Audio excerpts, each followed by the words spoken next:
Hello, everybody.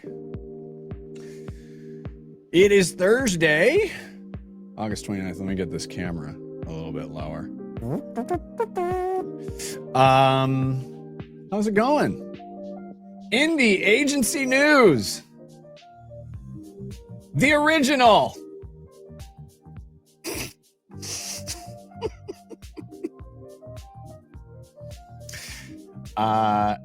To all of our members, thank you so much for supporting this mission. Our brief is very simple. Build the global home for independent agencies. Our mission, serve independent agencies and the brilliant people behind them. And the goal is more visibility for indies, more choice for marketers. We don't care if you're a small indie, medium-sized indie, or a large indie. We don't care if you're in, you could be full service. You could be design, you could be creative, you could be performance, you could be experiential, you could be out of home, you could be any kind of independent. You're welcome here. Memberships start as little as $500 some dollars. I don't know how much it is. $590. I think it's $5.99. Hold on. I should know the pricing of this thing. Listen, it's been a week, and if you know, you know. But here's the thing. You go to Join Indie Agency News. You scroll. Where'd you go? There you go.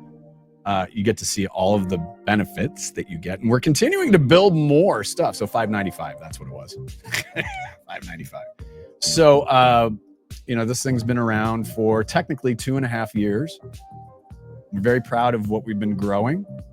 And we're, again, very, very honored to have a lot of great members. And we're adding some more members to our listing. So we got about 6 or 7 more that we're adding. And remember, we're global. We are global. And that's the important thing, is making sure that everybody gets a voice here. And we are here to serve. So one of the big things that we do is this thing called Indie Spin. We are tracking what our members are doing. And we build a nice little recap that you can go to, because there's a lot going on. And we've got 290 agency members, so it's really important for us to know what's going on. But we take it one step further and say, ooh, are there some themes through this post that we can build off of? And then we build shows out of it. Today, one of such shows. And I'm going to get to that in a second. But a reminder, Weirdos, Misfits, and Underdogs. The deadline, September 12th. We have our jury presidents. There's 4 of them. You might have gotten an email this morning, but there you go. Shannon Jones, Dooley Tombers, Yadira Harrison, Greg Hahn. If you are a member, 25% off. Get in touch with me. Just go to that page. And then we got some events happening. So things are growing.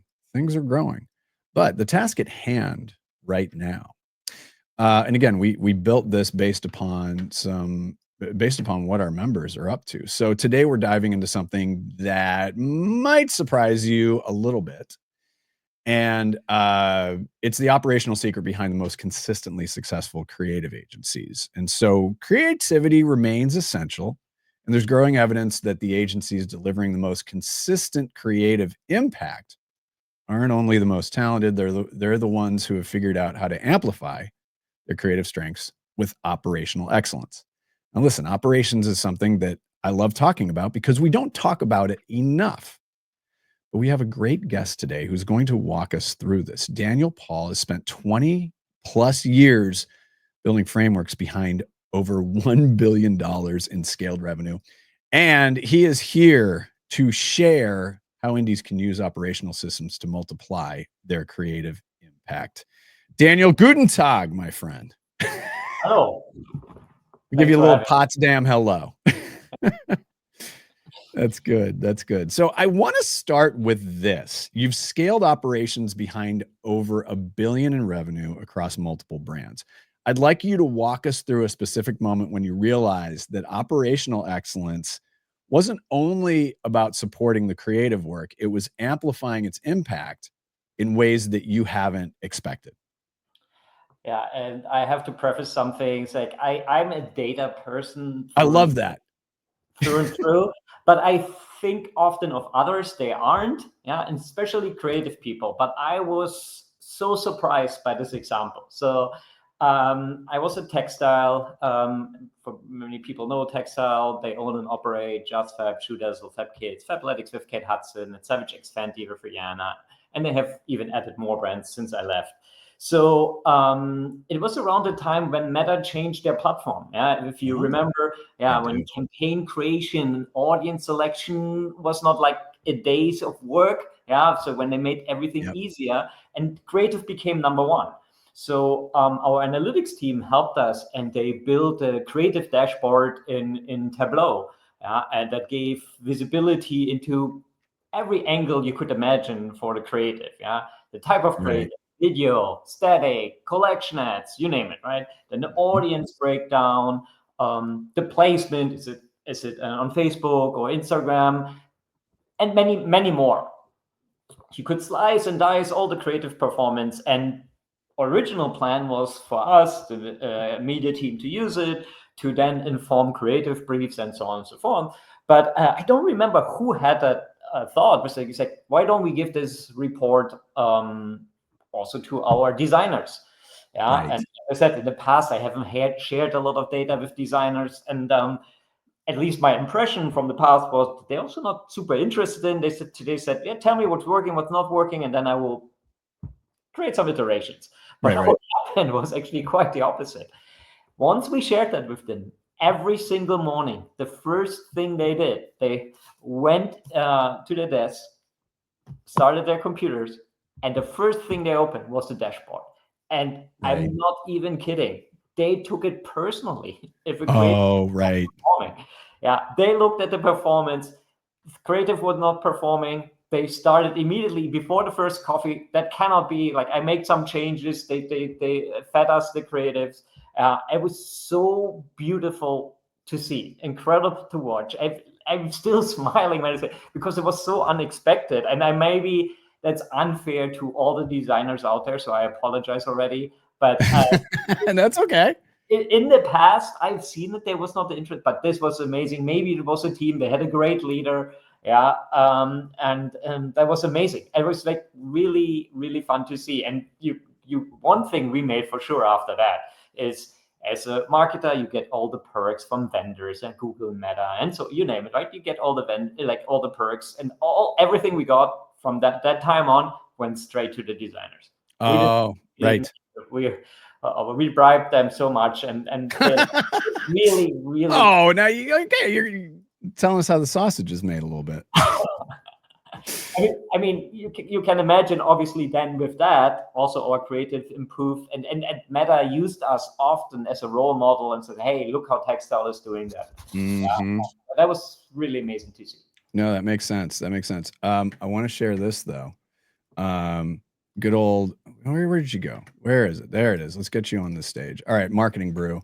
By the way, Kelsey Sutton, I worked with at Adweek. She's the best. Oh my God, so good. She's fantastic. So that's a good picture of you. Where's your Hertha Berlin? Where's your Hertha Berlin hat? You're big Hertha fan. We found out. But here's the thing. In this feature, you mentioned companies being on, and I'll paraphrase this, a bad information diet. So making these data-driven decisions with bad data. So for indie agencies specifically, what does this look like day to day? And what's the real cost when operational foundations might not be as strong as they could be or should be? Yeah. And I brought this up in this piece because I've seen that almost with every client since I left the corporate world and started as a consultant 5 years ago. And it must be for independent agencies as well as like big conglomerates the same, must show up every day. You spend hours reconciling numbers from different sources, then trying to explain to the client why one report says that, the campaign report says the opposite. And the real cost is not only wasted time, it's also, at least based on my experience, bad decisions. budget get cut in the wrong places. Like Mm-hmm. teams chase vanity metrics. Yeah, the in-platform metrics look great. Like, let's go for it. A couple days later, like some other report shows up. It's like, oh, that was not the right thing. Yeah, and Right. then obviously leadership loses confidence in marketing, maybe even in analytics team, which is all not good. And that's all Right. because we're working off wrong data. And if your operational foundation is weak, the strategy becomes a guesswork. And Right. in my view, independent agencies can really stand out by being a partner who simplifies the noise, defines the right KPIs, and builds like trust with a clean, Right. actionable insights. Obviously, every agency could do that theoretically, but I think the advantage, and you will hear that saying more and more of indie agencies, is that they're more nimble generally. Generally, yes. Generally more nimble and can quickly change things. Don't have always like that playbook, what you say to a client, what you have to say to a client to make Right. them happy. Obviously, we want it all, like also my work. I want my client to be happy. But I found honesty, and Right. forwardness is actually the Yeah. best.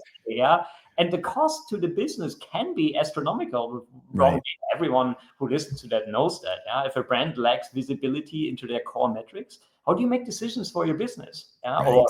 how do you decide what the focus areas are, where to invest, where to prioritize, or where to deprioritize? Yeah. I think cleaning up the company's information diet is one of the first things someone should do in any engagement. Right. That's what I do. I build a simple report, few metrics, and that's it. I love that you said deprioritize, because I think that and we're going to get tactical here in a second, but I love that you said deprioritize, because we often feel as though addition is moving things forward when we forget that sometimes, and listen, I'm learning this building indie agency news. Sometimes subtracting things makes it a lot better. But I do want to talk a little bit about tactics. So if you were building an operational framework, let's just call it like a 15, we'll call it a sweet spot of like 15 to 20 people at an indie agency. If you were to build an operational framework tomorrow for that size of an indie to amplify their creative output, what would be the first, I don't know, 3 systems you'd implement? And what would you change in their day to day? Yeah. I've never worked on the agency side, but I have worked with agencies. So I Yeah, have no, thoughts, it's a great perspective. Yep. thoughts on that. And again, I'm a data person, so I usually start with data. So for me, a single source of truth for performance data. One dashboard that tracks only the essential KPIs. I think we have all seen brands we worked with, even ourselves sometimes internally. Let's look at this metric. Look like that metric. No, essential KPIs, and there's only a handful. Even if some Right. brands or even we believe, no, we need 15, it's probably more 5. So Mm, one dashboard that tracks only the session KPI, revenue, ROAS, new customer growth, leads, whatever like the goal is, right? That means no more wasting of time of reconciling report, debating numbers, and like the team starts today with aligning on what's working. My second point would be probably streamline project management flow. I'm torn on this one, but I oh, think I see the advantage, but I feel always that slows me down. But I see how others do really well with it, so I think it's yeah. me. Oh, no. Wait, listen, I will say this and we'll get to your third point here. Project managers, they're doing God's work. I I, agree with you on that one.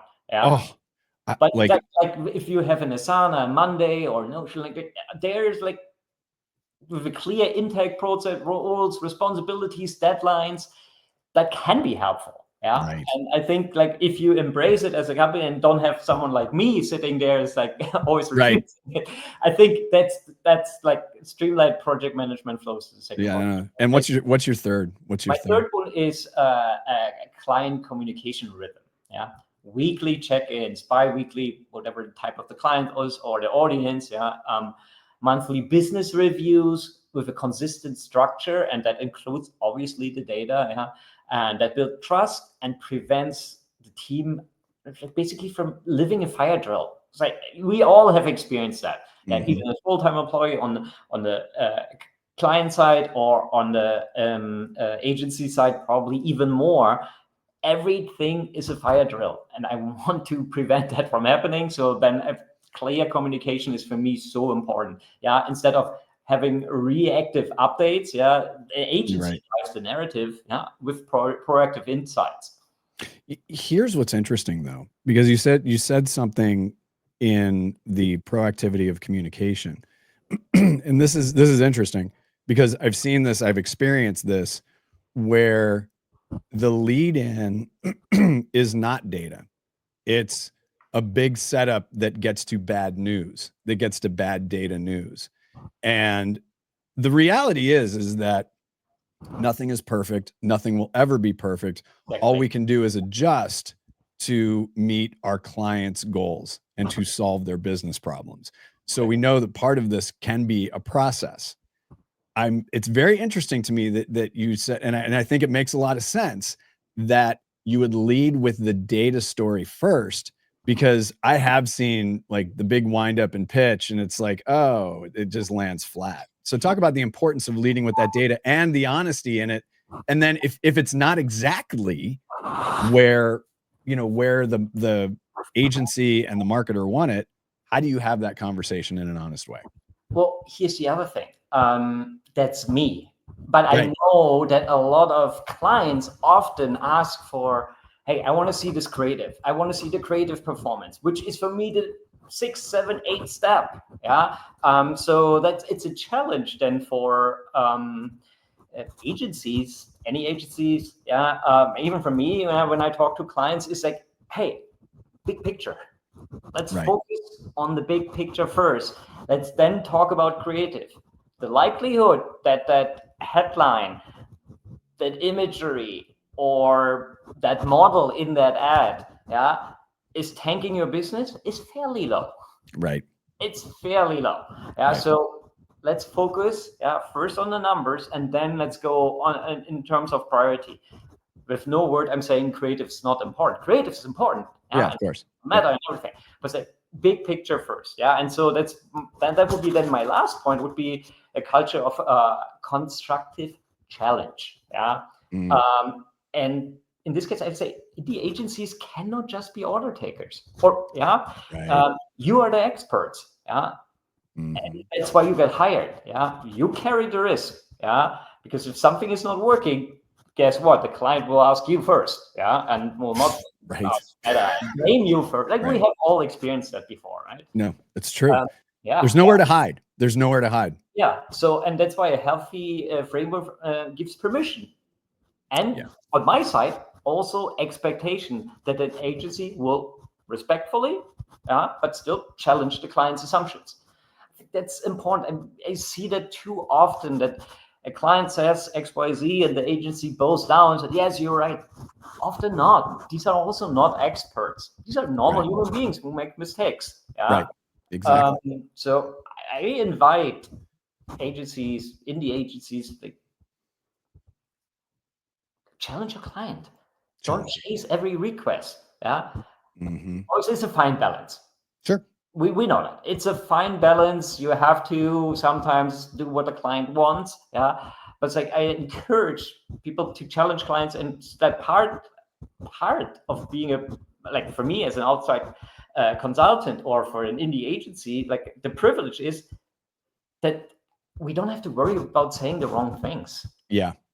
And lose the job. Yeah. It's important to be honest and then obviously sometimes you think, oh my God, I lose the client. I have yet to see that this is happening. I found out for myself, if you're really honest, straightforward, and it's clear communication, you actually earn more trust. That doesn't mean everything works perfectly. I'm not saying that, but I think trust is so important in our business. Absolutely. No, it's the foundation of most of this. So let's look ahead. What's going to separate the indie agencies that thrive from those that get left behind?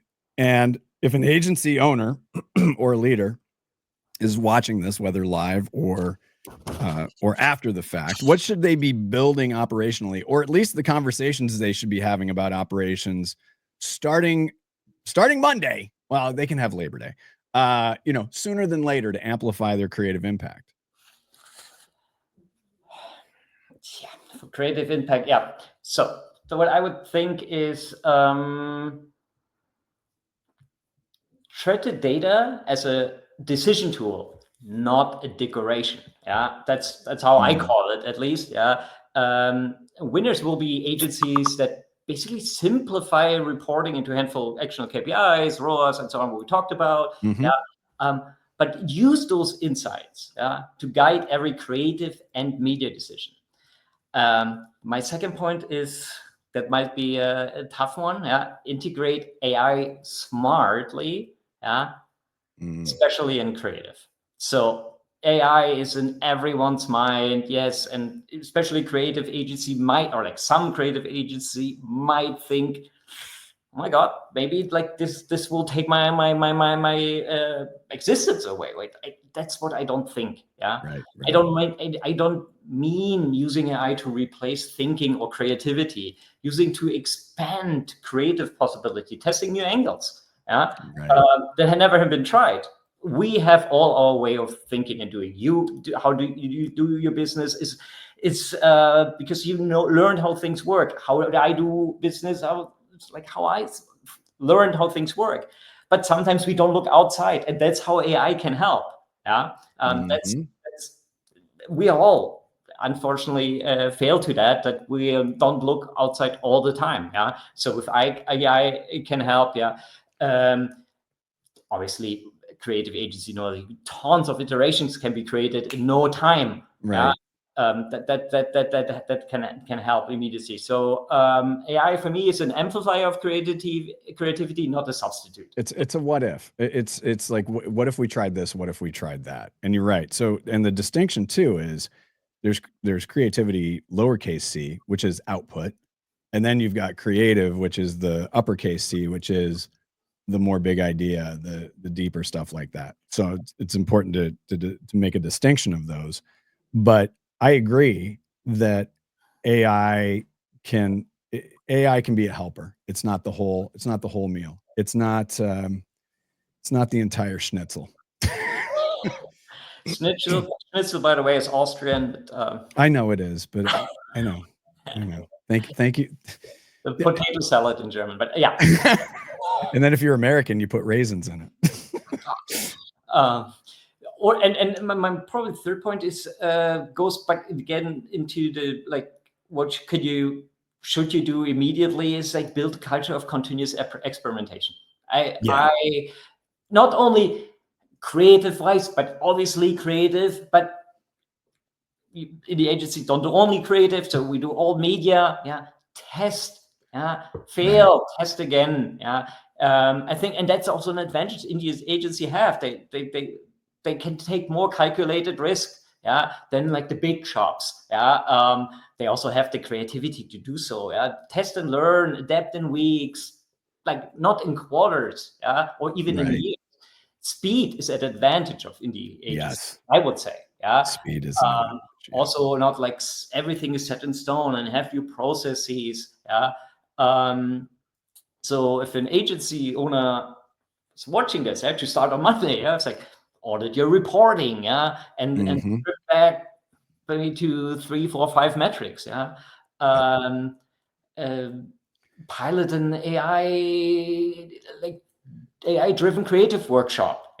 I'm actually on an advisory board for an independent agencies, and they had one creative, like on their they bought a creative agency, they integrated them fully, and obviously AI came in, everyone learned. But like what happened is like one person in that agency, like creative unit, like took AI to heart and like trained AI. So, and now they leverage it so much. It's like, don't be worried. Yeah. Think about the use case. And that's the thing. It's like, we use AI tons here. There's like 2 of us running this thing. Yeah. So of course we need help. Right. But the most important thing is that it helps shape the product. And that's what we're building here, which is a product. It is a media platform, but there are tons of services underneath it, and those are products. So we have to build those so that we can best serve our members and serve, the people that are going to rely on this stuff. We need to be a service first. Yeah, we're media, we're editorial, but editorially driven. But yeah, there's lots of services, and we've found over the past 5 months that we're able to understand what our use case is, as opposed to and being highly specific about that, instead of it being this broad conversation of, oh, AI, which I think still it's still a little bit in the hype cycle. But those who are figuring out the best use cases are the ones that I think are going to succeed. Yeah, I personally, I was very scared about AI. It was my personal story here, but then I played with ChatGPT, which I Right. thought was simple task. I was very disappointed. Yeah. Yeah, So, sure. so yes, it's AI. It's fast, but however, it's not the crazy thing that will taking over the world. No. Hopefully. No, and it's only as good as what you give it, and it takes time and it takes patience. But again, think of use case. You have to think very specifically of use case. And if you're thinking broadly about creative, well, what does that actually mean? Where are you getting hung up where you could accelerate things? So, and I was a skeptic too. Don't get me wrong. I was totally a skeptic. And then I realized, oh, you know what? If I did it this way, oh yeah, that actually helps us operationally. That's what we're talking about here. It helps us operationally move much, much faster, and more importantly, to serve our members. And that's the most important thing for us. And what's also, I think, to keep in mind, and I think we will see that, and maybe bounce back in 10 years from now, is like, at least for now, people see if it's AI created content, or like often you can see it, and that loses a little bit of trust. So there will be always, for creative agencies or for creative people in general, there will be a world, in my opinion, who knows, right? Let's talk in 10 years again, but I think there will be a world where someone is paying a premium for human created content. I don't disagree, but again, I think it's use case and granularity of how you train it. But that's a whole different conversation. Yeah. 10 years? We're gonna wait 10 years for that? Jesus. I'm gonna be, how old am I? I'll be 66 years old. I might be done with this whole thing, Daniel. Well, 60 in 10 years, or 15. You're still a kid. Still a kid. I still play foosball. I still play we're in a league, 50 and up league. So I still play. Last time I played in Berlin was 40 up league. Yeah, that's what I'm talking about. All right, let's take a minute to give Freddie Laker Jr. some props. We love this guy. he's such a good egg. Tell us a little bit about how you even got connected with Freddie. So I'm a consultant with the Chameleon Collective. Freddie founded the Chameleon Collective, and I thought consultants are the worst. So I never wanted to work in that industry. I'm not even kidding. In my world, like, the word consultant was like one of the big shops. We all know them. You can name them. It's like, basically, you define your problem, then they sit with you for weeks, then they dump 500 slides for you on you, huge invoice, and say good luck. Right. So, and I said, it's not me. I want to see. I want to help. Yeah.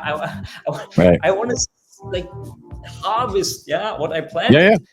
And then so the last full-time job I had was awful, was short-lived, awful. Been there. Yeah. Most toxic place I ever worked for. Been there.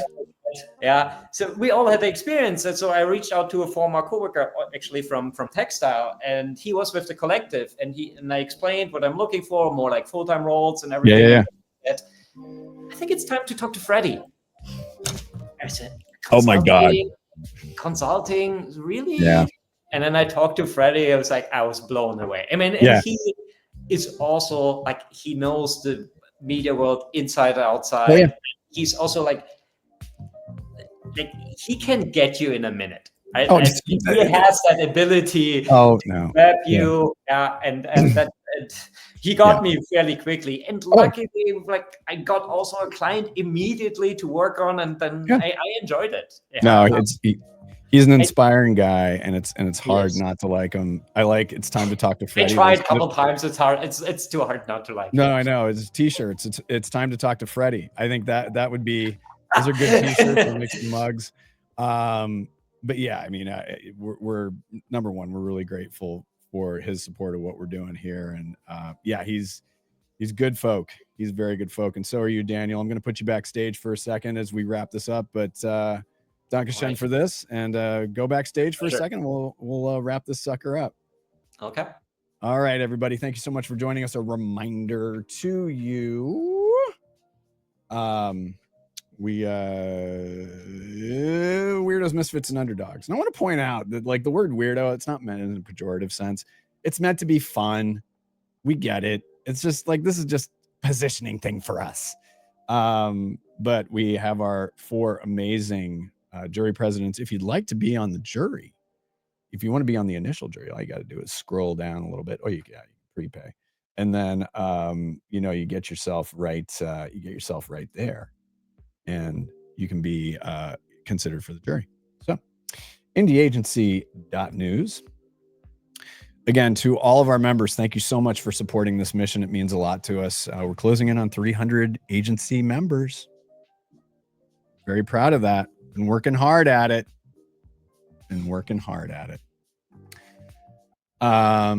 We look forward to another show with you. On behalf of everybody at Indie Agency News, I'm Doug Zanger, and we will see you next time.